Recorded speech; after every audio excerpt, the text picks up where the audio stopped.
The largest reward we had ever offered was $25,000, which was for the cupcake matter that I'm sure some of you remember that. And we were very glad to pay that reward out. Today, we'll be offering $50,000 for any information that helps us solve this crime. They don't have to be convicted. They don't have to go to court. You don't have to do anything. You remain totally anonymous. And if you give us information that leads to identifying the persons responsible for this or the solving of this crime, you're going to get paid a great reward. It's a life-changing reward, and you're totally anonymous, $50,000.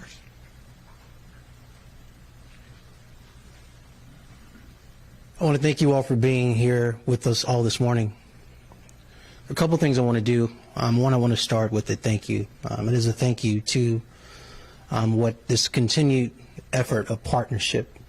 One, to the FBI for not just leaning in with the investigation, but sharing with and presenting to our community additional resources in the form of an actual award up to $50,000 that will lead to an arrest and conviction from the FBI. If you were listening to Frank, I also want to thank Crime Stoppers as well. Theirs has a twist. It is to provide simple information that could lead to an arrest, as well as you can remain anonymous. I want to stress that. You can remain anonymous. It is critically important that as a community we come together in this moment. I'm reminded that standing in this room I've presented before in front of many of you all, and there was an outpouring. There was not only a collective holding our breath, but I remember community action with the kidnapping of Cupcake McKinney. This requires one of those same type of moments when you have 22 citizens, 22 residents, 22 community members who have been shot in our community, where 4 unfortunately have lost their lives. We, the community, have to step up. That whole village approach that we saw, the unfortunate results, but we saw in real time. We saw the PSAs from the media. We saw community members coming forward, not only with information, but wanting to put it on their own cape. This requires one of those moments, because as a community, we cannot give safe harbor or shelter to people who want to just simply kill people. We can't give them cover. They should not feel safe in our community. They should not feel safe anywhere. And so you've heard it here from 2 of our partners. You can receive up to $100,000 if you have credible information that leads to, one, an arrest, and the other, an actual conviction. It's your time to step up, and we need you. There are a couple other things I want to state. As Chief has mentioned, several of our victims have been discharged.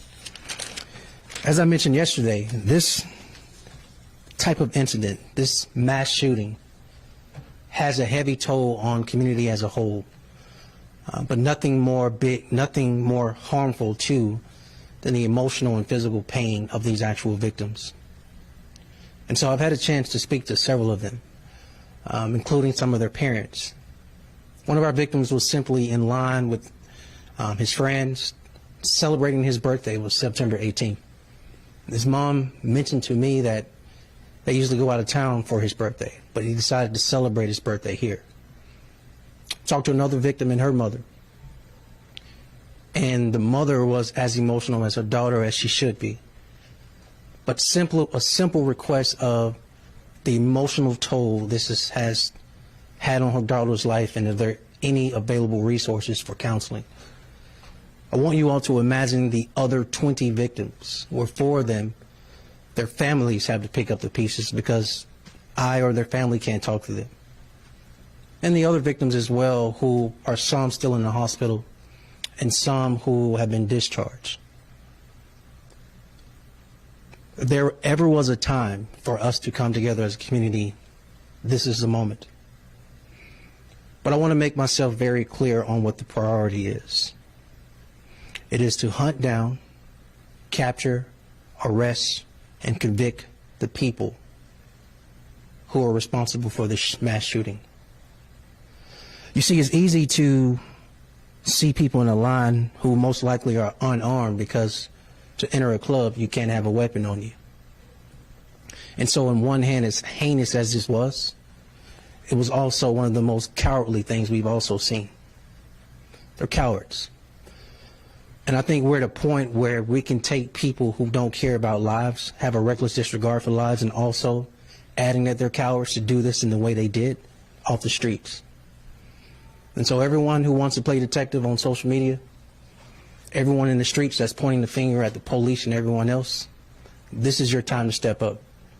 And there's an ample award for you doing your part as a community member. Again, a huge thank you to UAB Hospital, St. Vincent Hospital, Brookwood Hospital, and Princeton Hospital, who, as I've stated, and it's worth repeating, do what they do best, which is saving lives. The pain and hurt that existed at some of these waiting rooms where hundreds of scores of people, family members, waiting in the emergency room lobby area, not knowing which hospital their child was in, wondering the results of their child. None of us should have to live with that. But we can make them whole. Sheriff, come on up, sir. Literally in the middle of this, come on up. Everyone, I'm referring to Sheriff Petway, again, another partner in us helping us address and fight this issue. Other partners that are not present that include our DA, Danny Carr. I want to thank the men and the women you see standing here, and I want to thank all the community members. But I'm looking directly at you as well, media.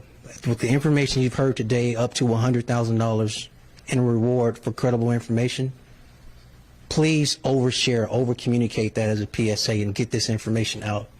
I remember what you did for Cupcake McKinney. We need that same type of energy from you for these 22 victims.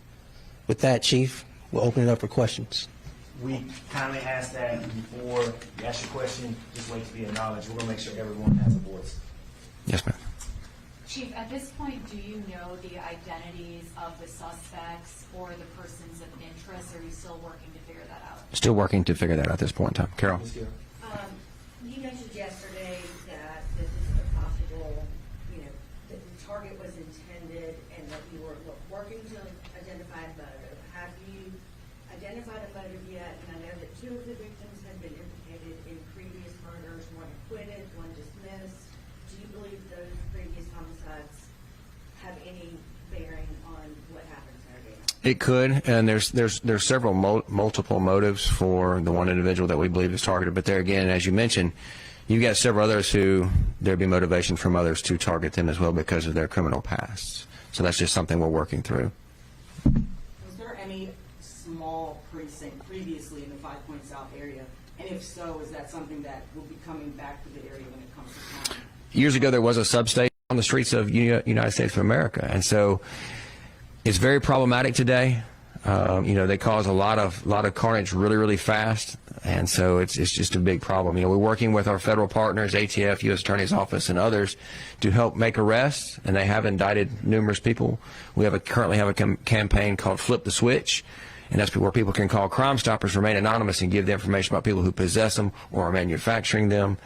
We've also spoken with our state representatives about, and they have already pre-filed about having Glock switch legislation at the state level in Alabama.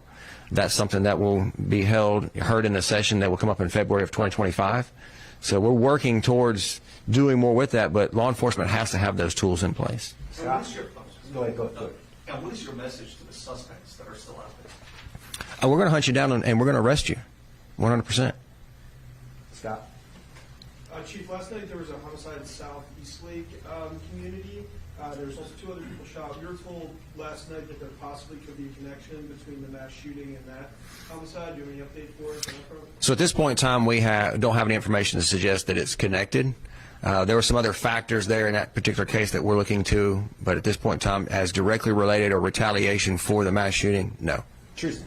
Have you been able to interview all the victims? I know you said 5 are still in the hospital. Has that been something you've been able to talk to these individuals? Well, some of them, because of the condition they're in, they're not able to be interviewed. So that's part of the hard thing that we're trying to work through right now. Julie? I know you said some of these victims had criminal past. Did all 4 dead victims have a criminal No, I don't think all 4 did, no.